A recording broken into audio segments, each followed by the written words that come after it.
Muy buenas tardes con todos. Muchísimas gracias por conectarse el día de hoy en este webinar que tenemos planeado para ustedes. Hoy estamos con Education USA y representantes de North Carolina State University y vamos a conversar de las maneras de cómo puedes escoger un posgrado ideal. Entonces, yo sé que hay muchas preguntas sobre esto. A veces uno no sabe muy bien qué programa quiere estudiar, pero aquí están estos representantes para contestar sus preguntas. Les quiero recordar del convenio que tenemos con esta universidad, si es que son seleccionados del programa Crédito Beca, y eso es que esta universidad cubre la porción de out of state tuition. Eso es una oportunidad muy, muy buena, ya que la diferencia entre la matrícula de los estudiantes locales es muy diferente a la matrícula de los estudiantes de otros estados o internacionales. Entonces, recuerdo eso. Para postularse al programa de crédito beca, la convocatoria abre el 10 de enero, cierra el 28 de febrero y los resultados salen el 10 de mayo. Entonces, si están interesados, pueden entrar a colfuturo.org para ver más información. Les recuerdo que la convocatoria es como una competencia, entonces les invito a que vean más información. Haley and Stephen, thank you so much for being here today. We're really excited to see the presentation that you've prepared for us. So without further ado, Haley, the floor is yours. Thank you, Bianca. Steve is just going to pull up the slides for us here and we'll get started. Thank you for joining us today. I know it's right at the end of the workday. We're really excited to talk to you about applying for graduate school in the United States. My name is Haley Hardenbrook. I work for North Carolina State University and I do the international admissions. So if you ever apply for us, I'm happy to walk you through the international admissions process, and I will let Steve introduce himself next. Hola, buenas tardes. My name is Stephen. I work in the Office of Global Engagement at NC State, where I am the Director of Sponsored Student Programs. So I work with all of our students who come to NC State on programs like Colfuturo or Fulbright or other similar programs. And I was seeing if Yvonne is here. I don't think he's here right now, but he will join us later. He is a current NC State student from Medellin, and he will be happy to talk to you all at the end and answer any questions you may have about student life on a U.S. campus. All right. So we want to talk to you guys today about applying to graduate school and finding the right programmatic fit, the right program for you, the right program that you are interested in that's going to match all of your interests. And we always start by saying that you need to know what it is that you want. You can't just say you want to go to school for engineering. There are a bunch of specialties in engineering. And so we want you to think about which specific areas that you are interested in. And we start this by getting you to start thinking about things before you even apply. Asking yourself questions like, why am I even applying to graduate school? What type of program do I want? If you're thinking engineering, do you want to be an industrial engineer? Do you want to be a civil engineer? Do you want to be an electrical engineer? Thinking about which universities and programs are the right fit for you and why you think those are the right fit. If you have questions about your English language ability, is something like an intensive English or English training program a good idea for you? A lot of our students ask, how am I going to pay for it? Can I combine scholarships? Do I have the ability to do that? And then how can I increase my chances of getting admitted or getting financial aid? And we want to say these are some of the many questions that you should be thinking about, and they do not all have right answers. Some of them will be very specific to you, and your close friend sitting next to you may have a very different set of answers to these questions. So start thinking about some of these before you even apply, and we'll dive into some more of these. So we want you to really think about what it is that you want from your graduate program. And we broke it down into three big categories. What kind of graduate experience do you want? What do you want to do with the degree, and what will the degree do for you? And then where do you want to be in 10 to 20 years professionally or academically? So thinking about the kind of graduate experience do you want? We always ask you to think, what kind of campus community or city or town environment are you looking for? Are you looking for a big campus in the middle of a city? Are you looking for a traditional American campus with the big open grassy spaces? How long do you want to be away from home is a great question. Some graduate programs can take as little as 1 calendar year to do a master's. Other degrees like PhDs can take up to 5 years. So thinking about how long you want to be away, how much research time you want to spend, are you looking for a particular type of experience in graduate school? So thinking about those, and then what is the on-campus community like? How can you build a sense of belonging, build a sense of community? Are you looking for students who may come from Colombia or from other regions? Are you looking to build international friendships? So thinking about things like that as you start thinking about all of the things around the academic degree. And then when you start thinking about the degree itself, thinking about, what do I want this job or this degree to do for me? Will it give me a benefit when I start applying to jobs? Will it boost my salary? A lot of students go to graduate school because they want a degree that gives them a better salary, or they want to get into new positions in their employer. So does this program have opportunities to do internships? Do I have opportunities to build skills or knowledge that I need for my job? And so thinking about this, not every school has the same ability to provide you internships and provide you connections to the professional world. So thinking about some of these now before you even start applying can be really beneficial. If you don't care about having an internship while you're in school, that's one thing that you can now decide that is not important to me. I can start looking at other factors. So thinking about all of these now is really important. And then really, where do you want to be in 10 to 20 years? Like I said, most students go to graduate school because they want to improve and go move up in their profession. So thinking about your near-term and your long-term goals and thinking about which programs will give you the ability to take that next step would be really important. And once you've done a lot of that internal thinking and thinking about all of these and many, many other factors, we want you to start planning to find the right fit for you. Everybody knows how to look for universities. You can do a Google search. You can use ranking agencies like Times Higher Ed or QS or Shanghai Rankings. But you need to go beyond that. It's not always about the rankings. Sometimes it's about the research areas that you are interested in and finding a professor somewhere that has research interests that match your own. So when you start diving into the process of looking for graduate schools, we encourage you to do these and many other steps, but we want you to start by visiting some of the schools, visit some of their websites, research what those websites say about the program. Most of them should list the expected core classes that you have to take, the curriculum. What areas of specialization can you do?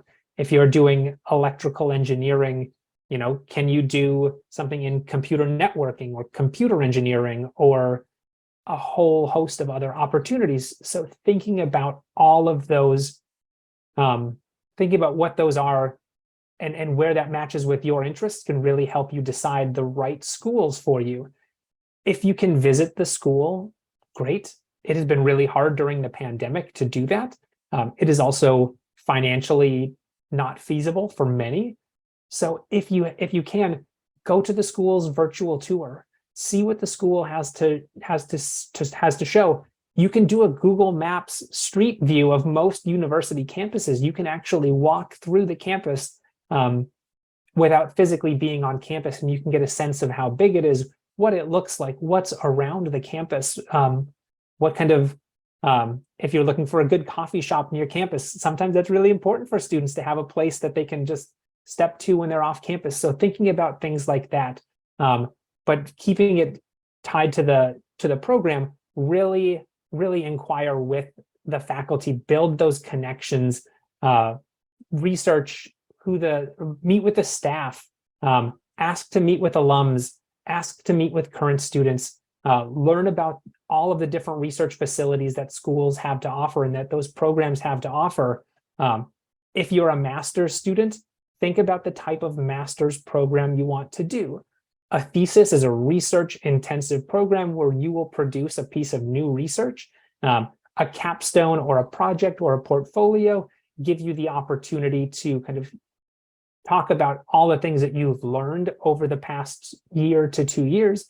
And then PhD students, you could have a faculty member that you really want to work with, but if faculty members are not accepting new students, you wouldn't be able to, you could possibly get admission, but you may not work with the professor that you really want. So this is a great opportunity for you to think about how you can start making connections to the professors and to the support staff in the department to ask some of these questions. It takes a lot to be a student who is applying to graduate school. You have to research and kind of narrow down your choices and pick a top 3, 4, or 5 schools that you want to apply to. But you also have to demonstrate and put in effort that you may not have thought about. So contacting professors, those ones whose research areas match your own, reach out to them and say, hi, Dr. So-and-so, I am interested in working in your lab. I am interested in joining your research team because my areas of interest match yours, and I want to learn more about your team and your school. Connecting with current students and former students can be a great way to learn about how valuable those students felt the program was, what they're doing now, and can give you an idea of where you could go after you graduate. Most universities will host a university open house, and then a lot of departments will host department-specific recruiting events, webinars, or face-to-face events. If you can attend them, please do. It's a great opportunity to learn what the different schools have to offer, what makes them unique, and again, going beyond the rankings. Sometimes a university's ranking or a department's ranking may not tell you the whole picture.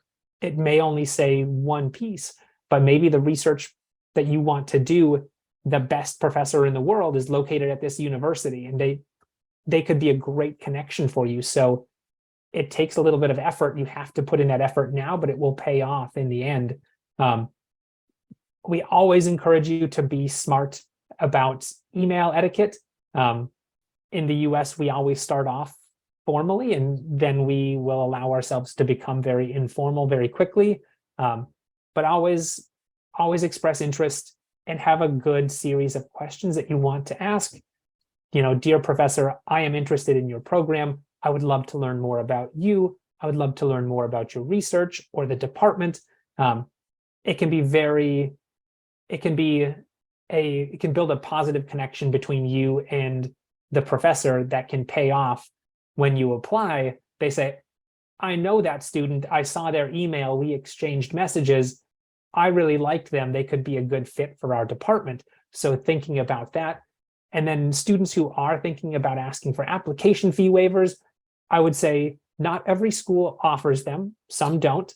And if you are thinking about asking for an application fee waiver, wait until you have built a stronger connection with that professor, because you want to show that you are interested in them and in the program more than you are interested in that application fee waiver. So prove that you are a good fit for that department. And then remember that it's not just about you fitting them or them fitting you. You have to both be interested in one another. So what is it that the department is doing that is of interest to you? Is there a specific area of interest or a specific research topic that you really want to focus on and that school has it? That can be a really important factor in helping you decide. What efforts is that school or that program making to engage and pull you into their program? Sometimes it can be an application fee waiver. Sometimes it can be a personal email or a telephone call from a department saying, hey, we know you started an application. We'd really like to talk to you. We'd really like to see more of you. Please come to one of our open houses. That can be a great opportunity to have that university show that they are interested in you. Some schools and some departments can be very, very welcoming to international students, and others just treat you like you're another student on campus. So if you are trying to build a kind of close community, this can be a great opportunity to say, hey, this department is really putting in the effort to connect with me and make a personal connection with me. And then, is the department easy to communicate with? Can you find the things that you need to on their website? Can you find the things that you need from a staff member? It can be a small thing, but it's really nice to have it spelled out and have somebody tell you, this is what we want, this is what we expect, this is what we will provide you, and this is how long it will take. Having information like that can be really valuable. It's always good to know right up front what that department expects from you. And then the most important one on here is, do you get along with the professors? Do you get along with the professor who may serve as your mentor? Most students will be in graduate school for between 2 and 5 years. So you're going to work with this person very closely for the next minimum of 2 years. You want to make sure that you have a good relationship with them. It can be professional, it can be collegial and friendly, but you really want to make sure that you have a good fit. And so fit goes both ways, not just what they can offer you, but what you can offer them, and vice versa. And so now I'm going to hand it over to Haley, who's going to talk about applying to graduate school and the graduate application process. Thanks, Steve. So you're ready to apply. What does that actually look like? As you can tell from everything Steve said, it takes a lot of preparation just to figure out, to identify the programs that you want to apply for. It can take a long time to do all that research. You want to make sure you take a deep dive. And so now what's the next step? You have to prepare to apply, which honestly can take just as much time. There is a lot of preparation that goes into applying. The two most important things are making sure that for every program you are interested in, that you know what application materials they require and you know their deadlines. So at the graduate level in the United States, think of it as you're applying to that program specifically, as opposed to applying to the university. So deadlines and application materials can be tricky because you might see one thing on the overall university website, and then if you go to the actual program you're applying for, you'll see something different. So make sure you're looking at the actual program's webpage. They have their own admission requirements. They set their own deadlines. So make sure you're following those and not the overall university deadlines. Deadlines can be tricky because there can be different ones. So usually there is an earlier deadline if you want to be considered for financial aid. And if you don't care about that, then later on there's a deadline just for admission only. Most of you care about financial aid, so make sure you are applying by that early deadline. Make sure you're also paying attention to whether the program has a priority deadline or a hard deadline, or if they have something called rolling admission, which means that they don't necessarily have a cutoff or a hard deadline. They will just continue to accept students as they apply, and if you're a strong candidate, they will accept you. But of course, the closer you get to the start of the program, those spots are going to fill up. So again, there's no hard deadline, but odds are the longer you wait, those spots are getting filled by other students and there's less likelihood that you will be selected. So again, just make sure you pay attention to the terminology that they're using and what their deadlines are. And then when you're preparing to apply, there is a lot of preparation that goes into it. So one of those is most graduate schools will require letters of recommendation, which these should be coming from professional connections that you have or academic connections. And you usually need 3 of those. So you do not want to spend all that time applying and then the deadline is here. And then the reason your application is not reviewed is because your recommender hasn't had time to get your recommendation in. So make sure you are giving those people plenty of notice, 2 months before you actually need that recommendation before the deadline, so they have time to write it. You also almost always, for every graduate school in the United States, you have to write something called a personal statement. It might also be called a statement of purpose or a cover letter, but that is explaining who you are, why you are interested in that program, and why they should choose you.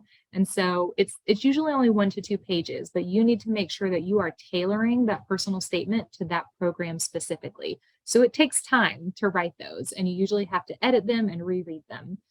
So just make sure you are starting the process very early. Next slide. And then, okay, so when you're ready to apply, a good rule is to apply to your top 3 to 5 schools.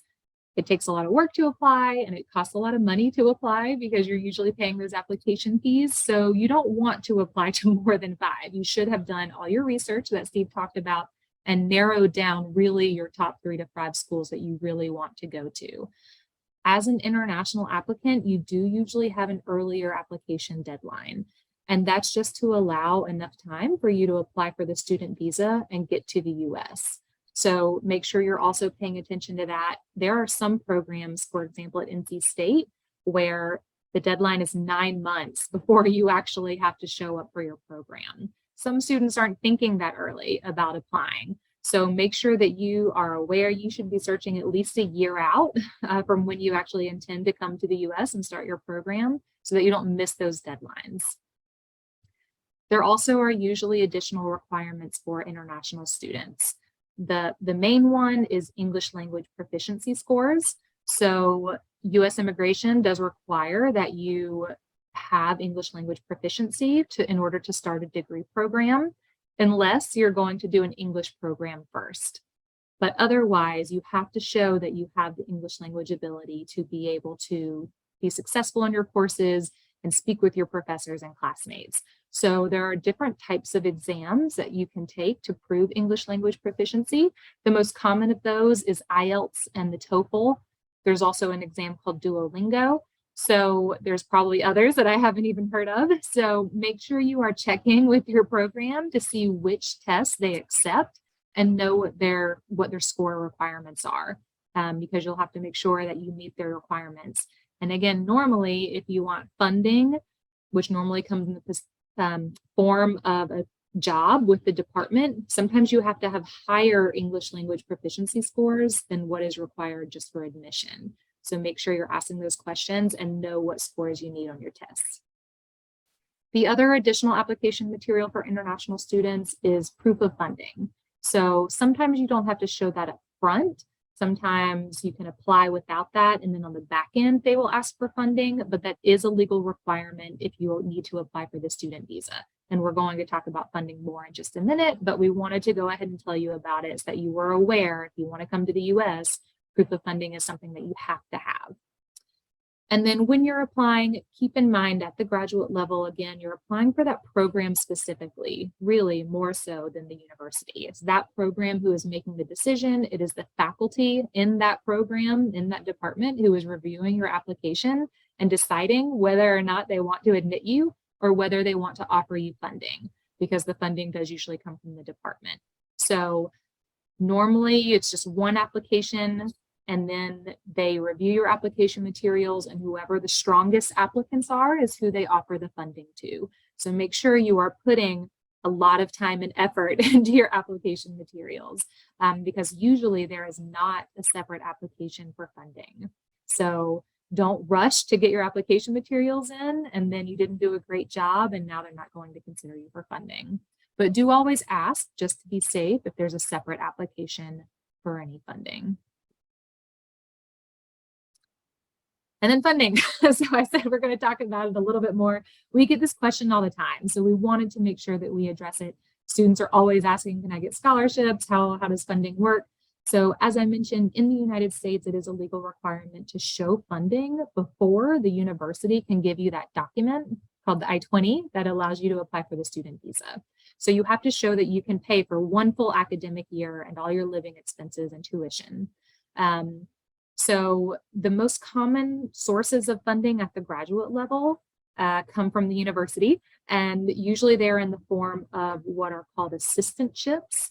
And there are 2 different kinds: a teaching assistantship, where you're helping with teaching duties in the department. Perhaps you're teaching a course or you're grading papers for a professor, or a research assistantship, where you are helping a professor with their research. And so as you can tell, you're basically required to work for the department a little bit every week. And in return, they will pay your tuition and your health insurance. And usually they'll give you a paycheck every 2 weeks to help with your living expenses, such as food and rent. So assistantships are usually a full scholarship. So again, make sure you're submitting a strong application to be considered for those, and ask the department, if the program, if there's anything else you need to do to be considered. The university usually also has fellowships, which there's no work required in return for those. They're just giving you the money to come. And then there's external scholarships. So external meaning outside of the university. The money is not coming from the university, they're coming from somewhere else. So Colfuturo is a great example. It's another organization who is giving you funds for you to go to school. Some governments have scholarship organizations. Even the US government has like a Fulbright. So you could apply for those scholarships. Sometimes your employers will offer to pay if you promise to come back and work for them after you graduate. So that can be a good way to get funding if you're currently working. And then a lot of students just use personal or family savings or loans. But of course, at the graduate level, you usually want funding. You want someone to help pay for your studies. So again, make sure you're asking the questions you need to ask. What are the deadlines? And apply early. That's usually the key to getting financial aid. It's usually the strongest applicants who are applying early are the ones who get the first offers of financial aid. So make sure you're doing that early and demonstrating good fit with all the tips that Steve gave you to be considered. All right. So we wanted to keep our presentation short because we want to leave room for questions. And so we want to leave you with some closing thoughts. And I think the two most important things on here we have in bold, but we're going to go through all of these. So we really, really want you to understand what it is and why you are applying to each of the schools that you pick. So if you choose 3 to 5 schools, you should really have a good idea and be able to tell and argue to any friends or family members who ask, why are you choosing this school? You should be able to say, I'm choosing this school for these reasons. And I'm choosing this other school because of these same or other reasons. So we really want you to be able to argue and say, this is why I'm applying to this particular graduate program at this school. As Haley mentioned, you do not want to delay. It takes time to do the research. It takes time to then prepare and put together that application. So the more time you spend doing those stages now, the better off you'll be. You don't want to wait until late October or early November to do your research and then find out that your application is due in a month. There are some graduate programs, I think at NC State, that have a December deadline, a December application deadline, maybe even a November application deadline. So you really want to do your research, so don't put that off. And then when we say do your homework, yes, if you're still in school, please do your homework. But also, if you are, when you start thinking about schools, really spend time researching. Be very thorough in your research. We really want you to know all of those schools and all the positive things about them. Again, sometimes it could be the ranking. Sometimes it could be a particular professor. Sometimes it could be a research connection or an industry connection that you really want, and you won't know that until you do your homework. So when you actually submit the application, we want you to be able to very articulately argue and demonstrate why you are interested in each of the programs that you are applying. You can do that in your statement of purpose. You can do that in any writing sample that they may ask for. You can do that in your CV. You can do that holistically. You can do that by reaching out to the professors and making those connections. If you have to take tests, and you will probably have to take an English language test and maybe a GRE or a GMAT or an MCAT, study for those tests, take them seriously. Some tests, some departments will have ranges that they will accept for some tests, and then other tests, there are just minimums. So study, know what those are. If you don't know, check on the websites, you'll be able to find that information, write and rewrite those essays.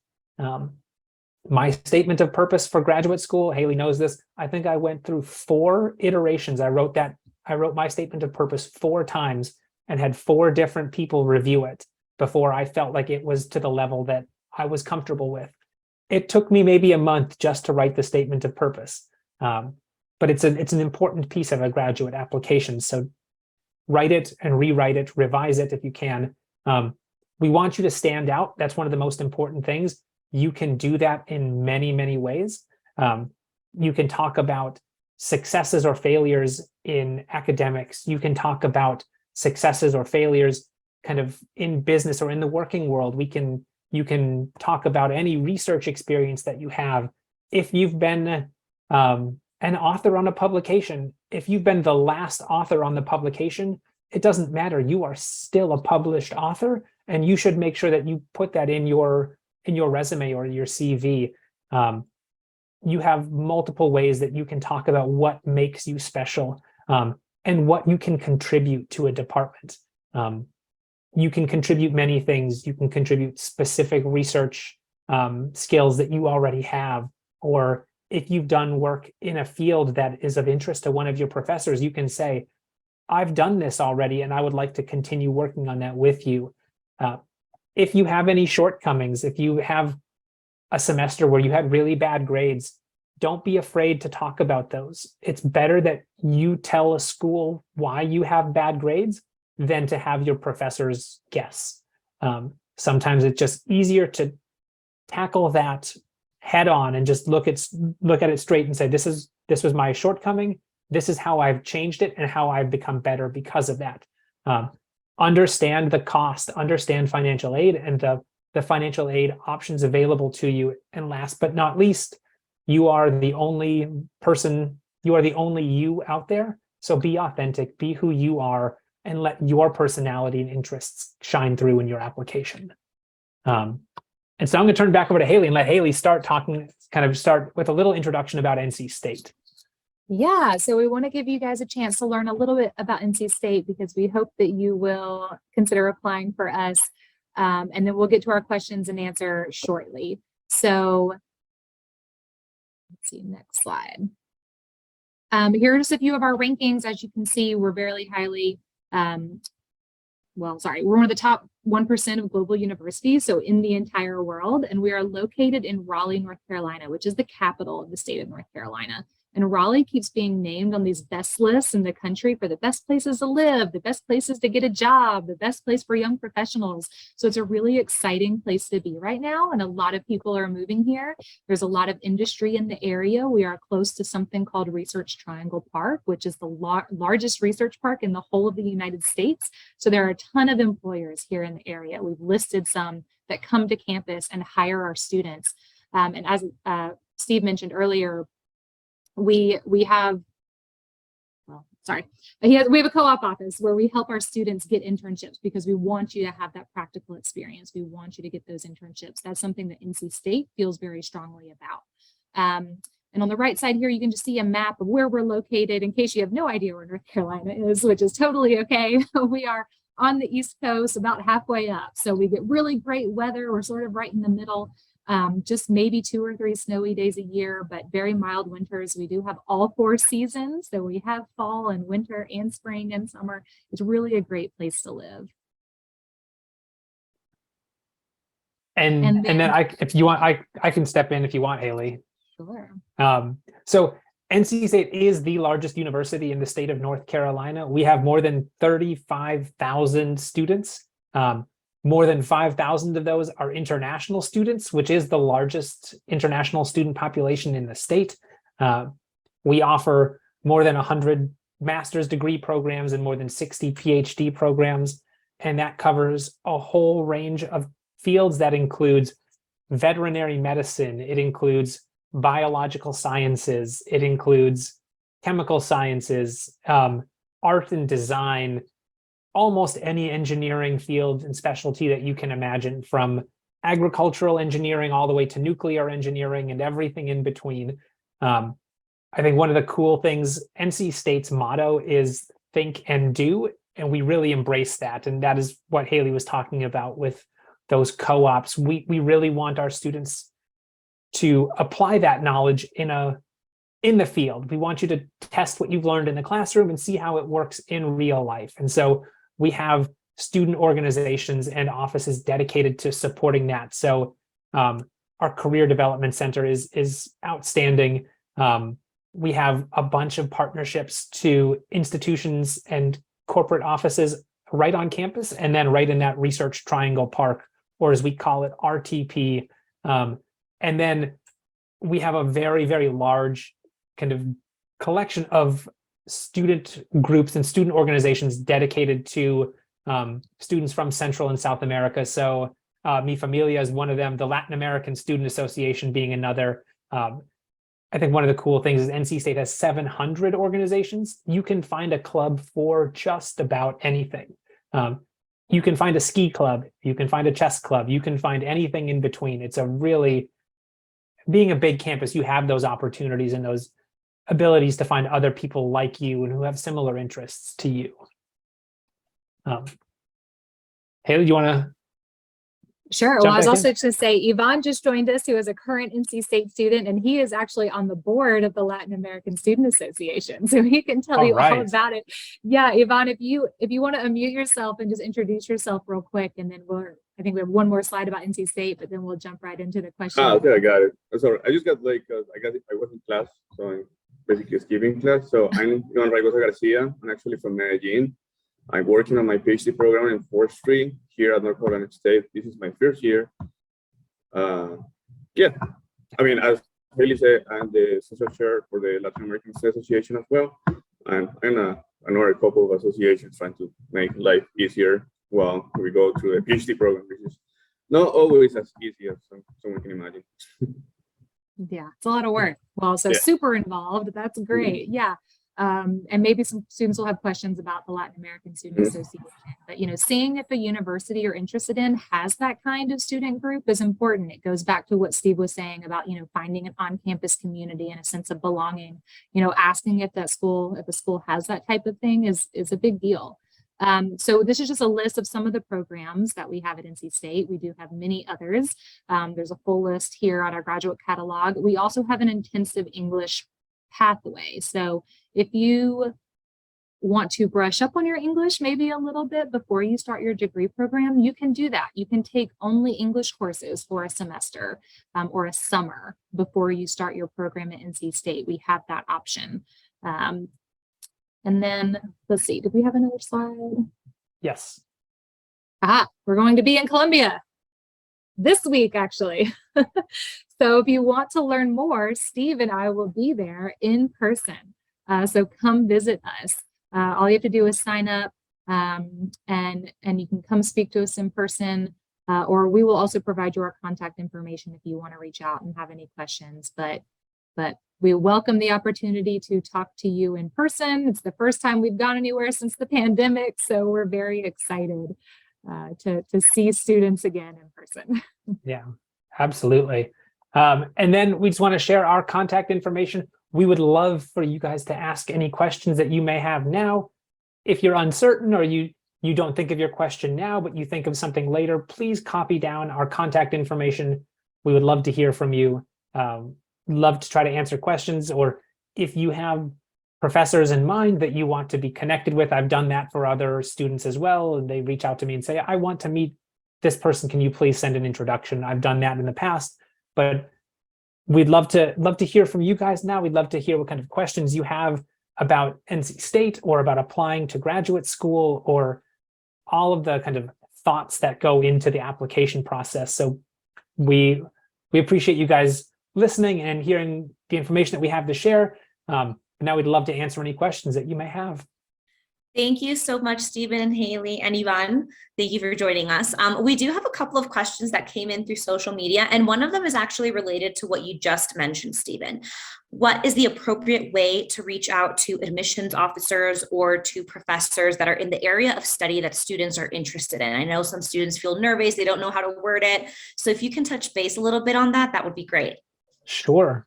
I'll give my answer. I'll let Haley give hers, and Yvonne, if you have your own experience, please share that too. So my recommendation is always to start with a purpose in mind. You want to learn about the program. You want to learn more about their research. You want to express your interest in working on their team. Those to me are the best methods for reaching out. You can just send a message that says, "Hi, I'm Stephen. I am thinking of applying to your program. I have a personal interest in this field, in your specialty, and I would love to learn more about your work and any opportunities that you may have for future graduate students." That to me is a very simple and safe way to have that email and have that first contact. And then you can let that kind of flow naturally from there once they respond. Most professors will respond. Sometimes they respond a little bit slower, especially this time of the year. They're in the middle of the semester and they're just kind of starting to think about graduate admissions season. So they almost always respond. If they don't respond, you can give it a week, maybe 2, and then send a follow-up. That is acceptable. I think some will respond same day. Some are just on it. They will respond very quickly, and others are a little bit slower. So that's my recommendation. I'd turn it over to Haley and Yvonne if you guys have any other ideas or recommendations too. Yeah, I mean, I would just say email, and don't be afraid to. They get a ton of these. They're used to them. I'd be curious to know, Yvonne, did you email a professor before you applied or before you came to NC State? Well, actually, I have like two ways of, I have 2 experiences applying to a school here in the US. One, I got my master's degree at the University of Florida. So, those were like a little bit different. So for University of Florida, I guess you can apply to anywhere here in the US or you in the world. It's like, I went to a ranking and started looking for universities. And then, okay, this is the university in my field that I kind of like. And then I went to a web page of those universities, the ones that like it, and I started looking for professors that actually work in my field. So like, oh, this guy works with forestry. This one works with biometrics. This one works with that kind of stuff. And then what I did is like I sent like a bunch of emails just trying to, hey, my name is John Garcia. I'm from the National University of La. I have worked with this. I saw you work in this area in particular. I would like to work with you in case you may have any opportunities for master's or PhD students. For North Carolina, for NC State, I was just going through LinkedIn and I saw an offer of this program I'm doing right now, which actually feels very good. It was just perfect for me. So it's like, okay, I'm gonna apply.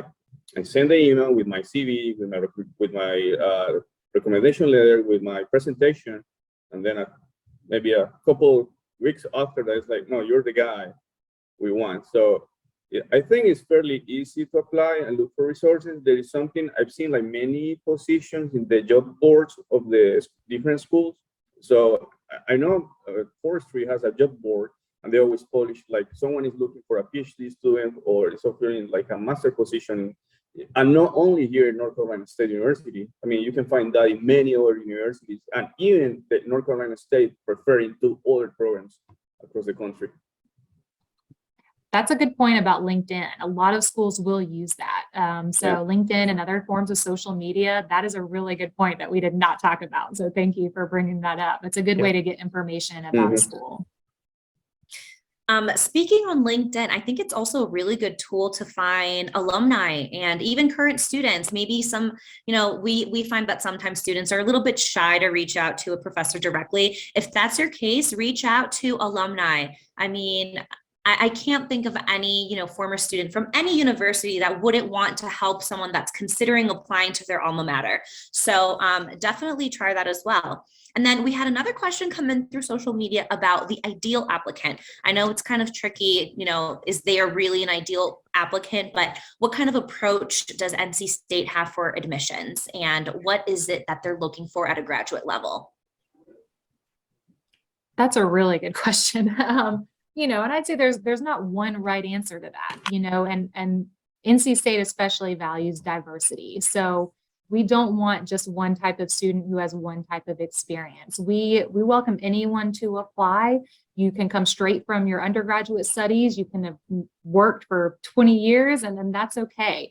As long as you can make a good case for yourself for why you're interested in NC State and why you want to come to graduate school. It doesn't matter what your background is in, because we welcome different backgrounds and different perspectives. And so, I'm trying to think if there's one thing in particular besides really, just showing that you're interested, demonstrating interest and effort. Like we mentioned, if you've made the effort to reach out to the program and attended their events and emailed with faculty, that makes you a strong applicant. Yep. Now, I will echo that and say, I don't think there is an ideal applicant. A world full of straight A's and perfect test scores doesn't always say the thing that you want it to say. So you bring something unique, and I think it's really important to highlight what makes you unique and what specialties you bring to a program. I think is the most important thing in my mind. You may not be ideal, you may not have a 4.0 GPA, but maybe you took some really interesting and really difficult classes. Talk about how that can make you a better applicant. If you've been out of the kind of classroom environment for a really long time, talk about what you've been doing professionally. You develop skills in the working world that can benefit you in an academic setting. I think I took 7 years off between undergrad and when I started my graduate studies. I felt really rusty when I got into the classroom the first time, but in the end, it was really beneficial to have had that working experience. So, there are benefits and drawbacks to a lot of things. And I think kind of like that, there is no ideal applicant. You have a set of experiences that will make you ideal to somebody if you can do that, if you can find that right fit. Absolutely. Thank you so much, Stephen. Well, it looks like those were our questions for today. Thank you everyone for logging on. Please keep in mind that Haley and Stephen are going to be in Colombia. I don't know if you guys want to put the other slide, if they would like to take a picture of the dates. There you go. We will be sending out this presentation, but since they're going to be here so soon, just in case the recording doesn't come out on time, make sure you take a picture of this. Feel free to send them a message, email them if you have any additional questions. They're more than happy to answer anything about graduate programs, admissions, financial aid. I see Haley's putting in her email again in the chat box. So please feel free to reach out to them. Recuerden que el convenio que tenemos con North Carolina State University es el valor del out-of-state tuition, es la diferencia de esa matrícula, lo cual es una diferencia bastante grande.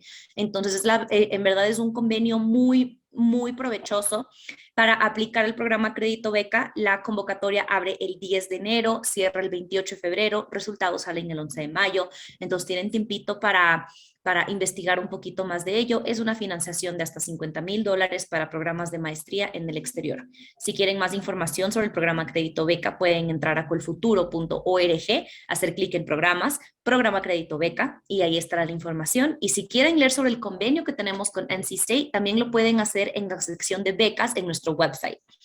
Thank you so much, Haley, Stephen, and Ivan, for being here today. Absolutely loved everything you had to say. Again, if anyone has any questions at all, please feel free to email them, send them a message, especially if you want to meet up with them in person so they can look out for you. And I hope everyone has a wonderful night. We'll see you at our next webinar. Thank you. Bye, everyone. Have a great night. night. Thank you so much for being here.